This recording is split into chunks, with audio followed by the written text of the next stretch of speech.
President Byrne, you may begin.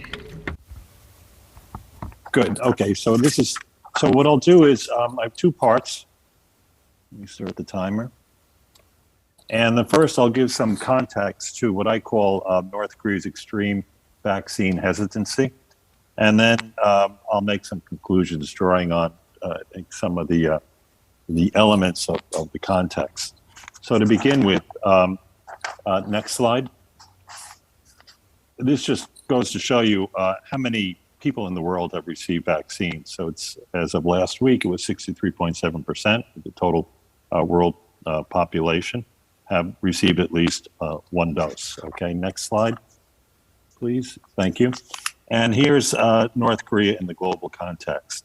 So at the top, you probably can't see these numbers, but there's the world, which I just talked about. And of course, we're talking about North Korea. We have to talk about South Korea as well. So South Korea, 86% of the population is fully vaccinated, and 58% have received an additional dose. So this is really a remarkable achievement, particularly given that South Korea was a little slow out of the gate on getting vaccinated last year. And then I have two groups of countries here. The first are Cuba and Venezuela. Like North Korea, these are ideologically driven countries, revisionist states who shun international interaction.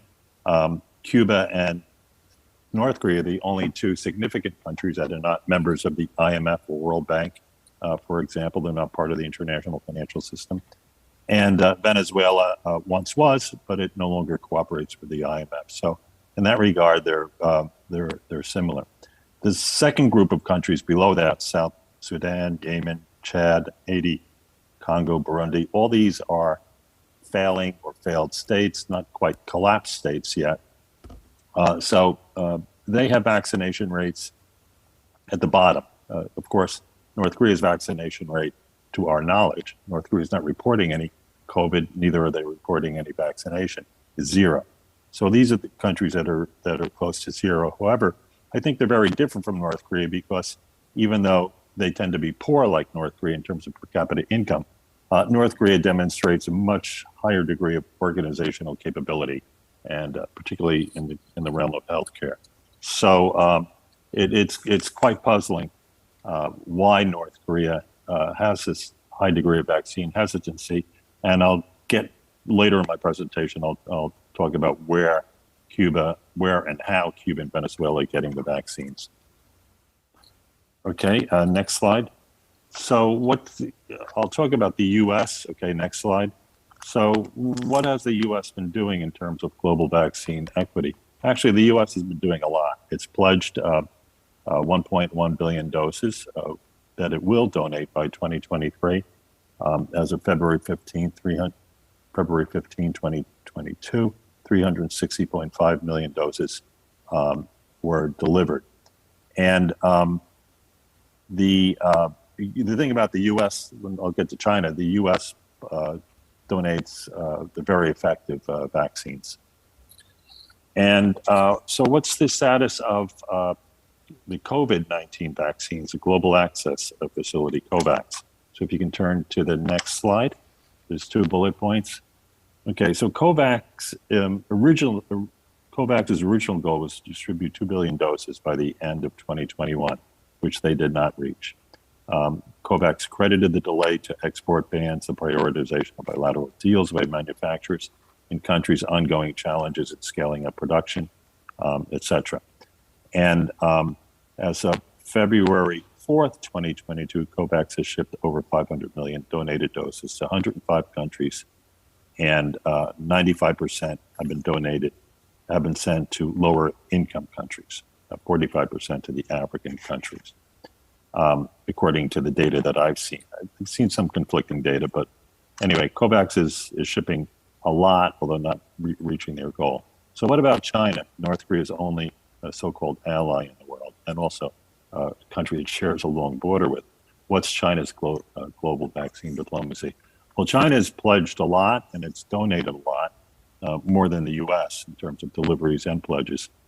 However, China's vaccines have a major problem in that they're not effective, at least what I've read, against the Omicron variant, and even against the original variant and the Delta variant, they're not, I think they're borderline effective, just effective enough to get qualified for the distribution by COVAX, but certainly inferior to the American, to the Pfizer and Johnson & Johnson and Moderna vaccines.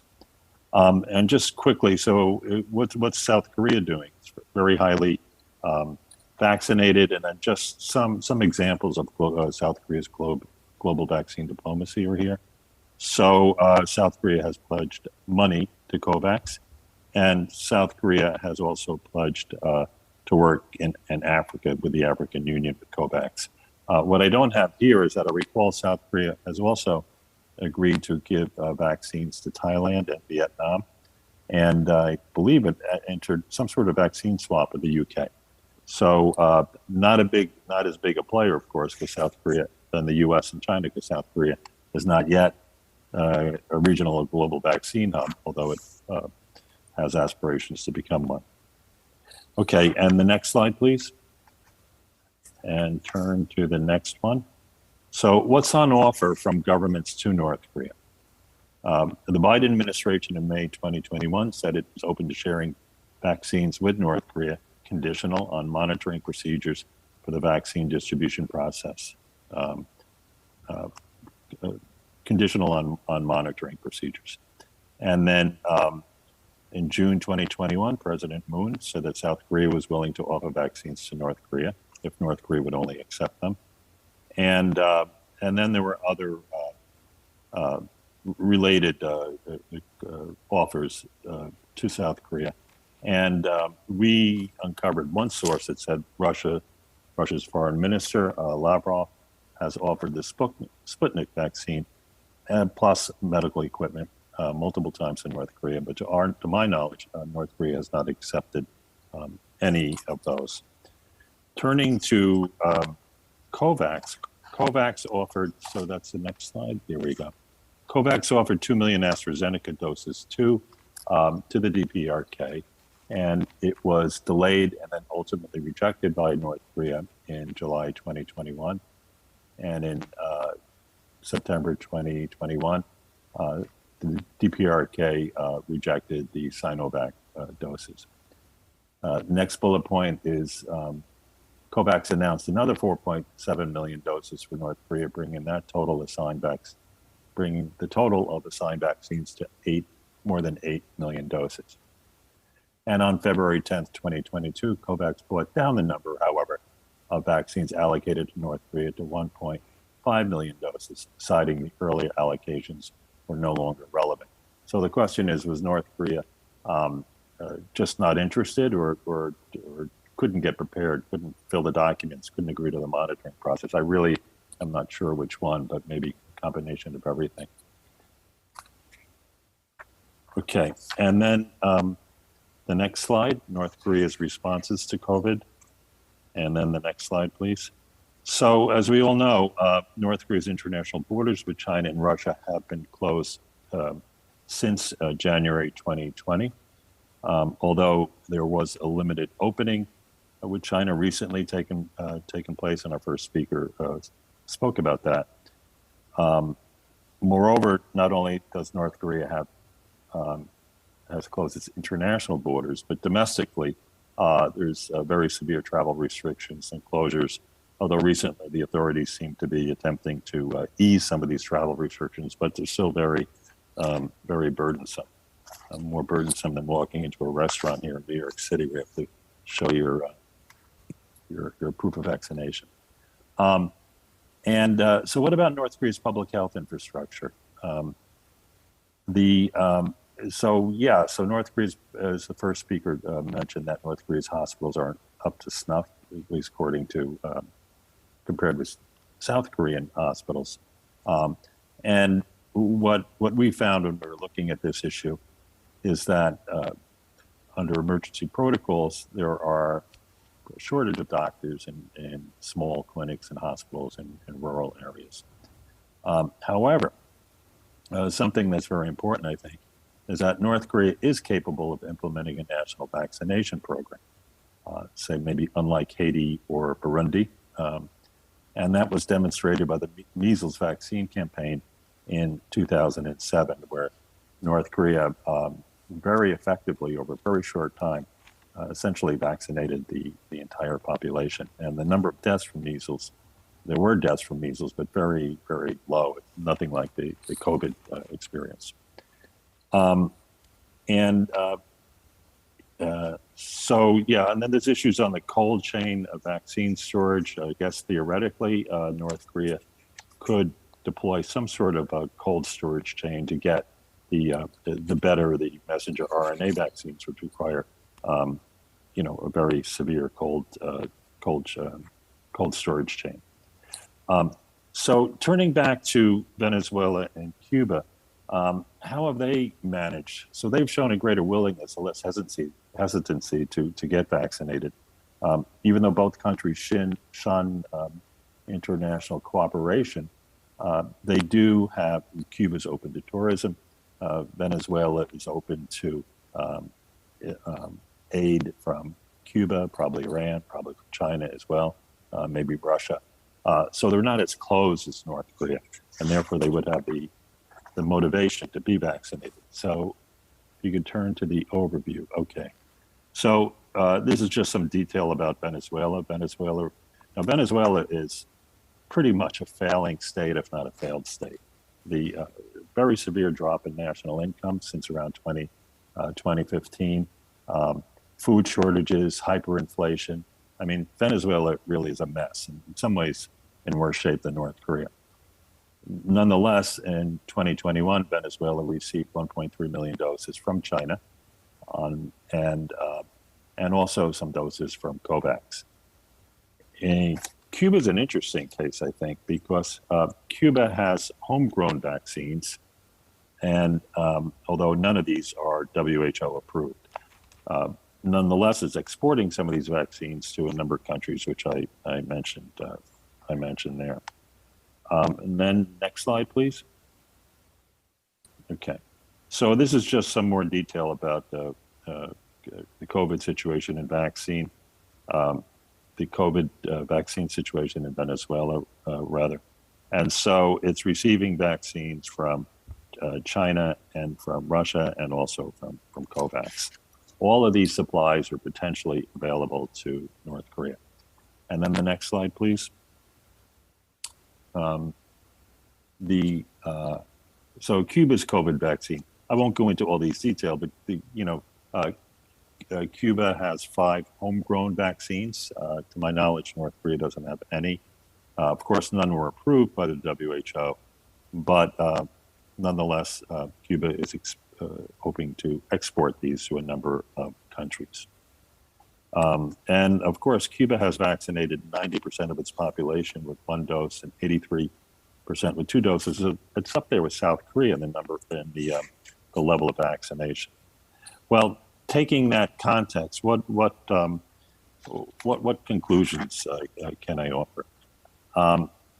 Well, and what explains North Korea's vaccine hesitancy?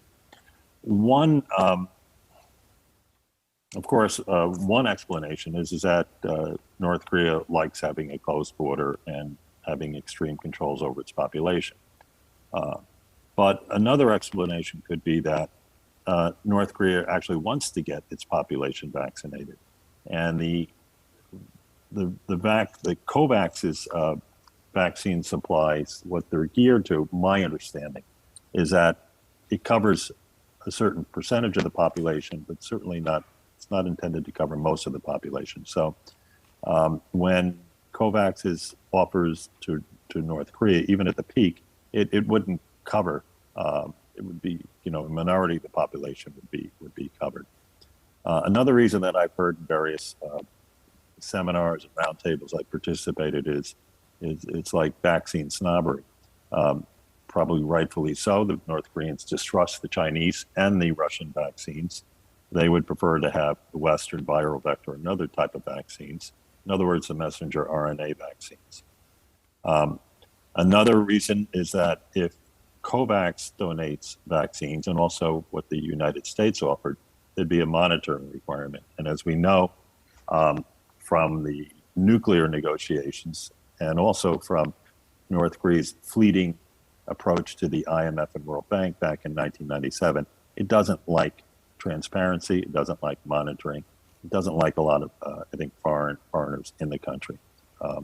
So that would be a big obstacle as well.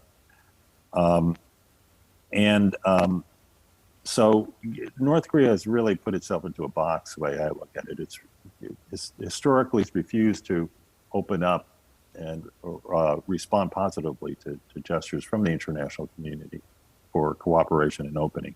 Again, and the nuclear talks and denuclearization, and also with that fleeting engagement with the IMF and World Bank back in 1997. And so what North Korea has, of course, it has a zero COVID policy, doesn't want any cases of COVID in the country, probably more extreme than China, right? At least China hosted the Olympics. It also has a zero vaccine policy, at least to date. So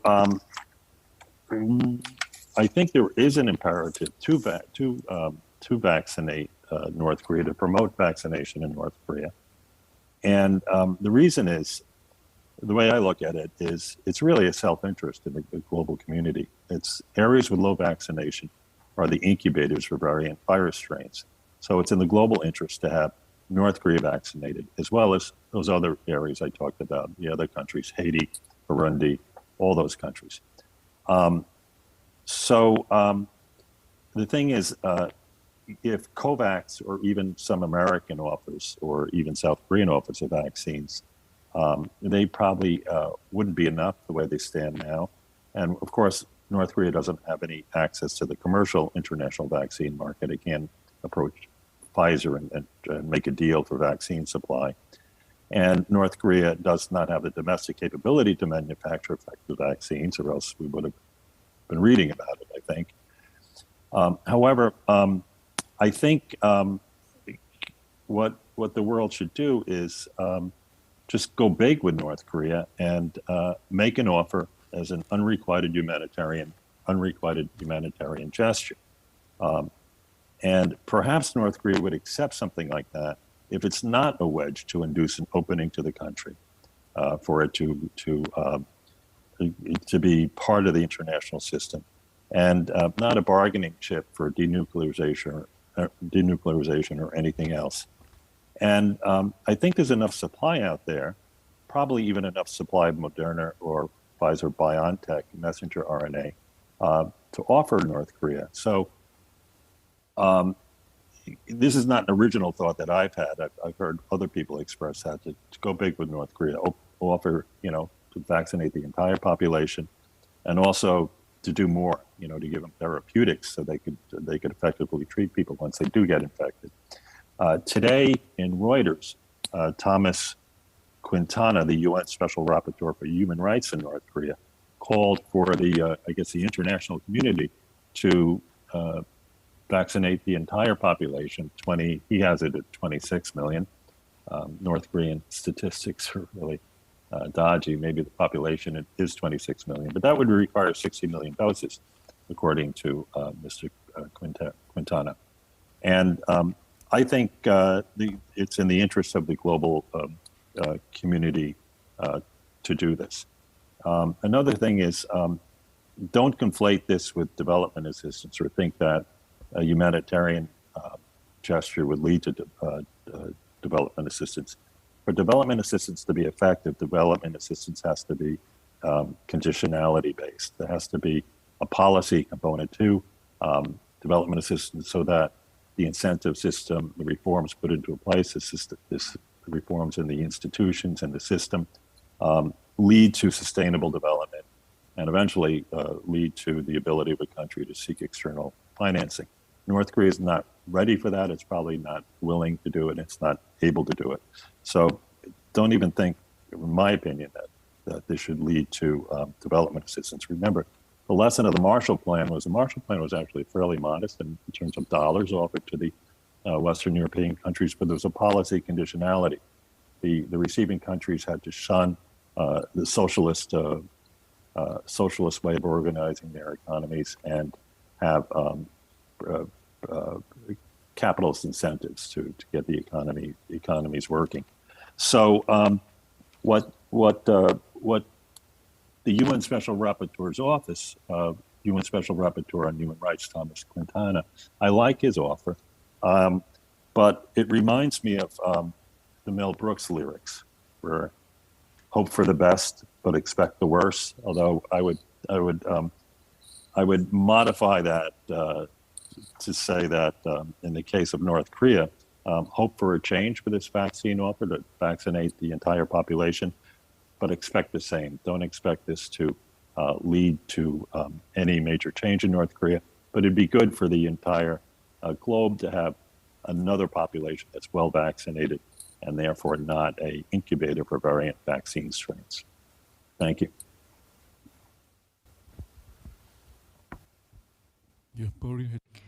Yes, thank you very much.